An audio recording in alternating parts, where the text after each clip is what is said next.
Hello കൂട്ടുകാരെ, നമ്മളിന്ന് വിളക്ക് വാങ്ങിക്കാൻ വേണ്ടി പോകണേ. നമ്മുടെ വീട്ടിൽ കുറച്ച് പഴയ വിളക്കൊക്കെ ഇരിപ്പുണ്ടായിരുന്നേ.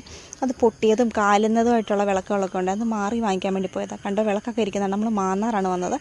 ഇതാണ് നമ്മൾ കൊണ്ടുവന്ന വിളക്ക്. ഇത് ഏകദേശം 2 കിലോളം ഉണ്ടായിരുന്നു.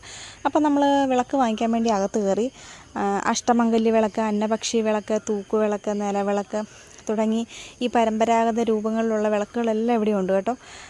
ഇതിൽ ഈ മാന്നാറിലെ തൊഴിലാളികൾ ഈ കൈകൊണ്ട് ഉണ്ടാക്കുന്നതെന്നാണ് പറയുന്നത്. നമ്മുടെ നെറ്റിപ്പട്ടമൊക്കെ അവിടെ ഇരിക്കുന്നത് കണ്ടോ. ചേട്ടനാണെങ്കിൽ ചെന്നപ്പോൾ മുതൽ ഓരോ വിളക്കെടുത്ത് നോക്കിക്കൊണ്ടേ ഇരിക്കുവാണ്. അത് അഴിച്ചും മറിച്ചും തിരിച്ചും ഒക്കെ നോക്കും. നമ്മൾക്ക് വാങ്ങിക്കാൻ വേണ്ടിയ വിളക്ക് ഇടയ്ക്കിടയ്ക്ക് എന്നെ ഓരോന്ന് കാണിക്കുന്നുമുണ്ട്. ഇതാണ് അവിടുത്തെ എനിക്ക് തോന്നുന്ന ഏറ്റവും ചെറിയ വിളക്ക്. അപ്പോൾ നമ്മൾ അടിപൊളി ഒരു ഉരുളി കണ്ടു കേട്ടോ. നമ്മൾ ഈ പായസമൊക്കെ ഭഗവാന് മുന്നിൽ വെക്കാനും ഒക്കെ ആയിട്ട് ഇത് നമ്മൾ വാങ്ങിച്ച വിളക്കാണ്. ഈ വിളക്കും ഒരു തട്ടവും കൂടെ വാങ്ങിച്ചത്. അതിനിടയ്ക്ക് നോക്കിയപ്പോഴാണ് പിന്നെ കണ്ടത് ഈ ഭഗവാന്മാരുടെയൊക്കെ ചെറിയ വിഗ്രഹങ്ങൾ വെങ്കലത്തിലുള്ളതൊക്കെ ഇരിക്കുന്നത്. നമ്മുടെ തിരുപ്പതി ഭഗവാനെ കണ്ട് എന്ത് രസമല്ലേ കാണാൻ വേണ്ടിയിട്ട്.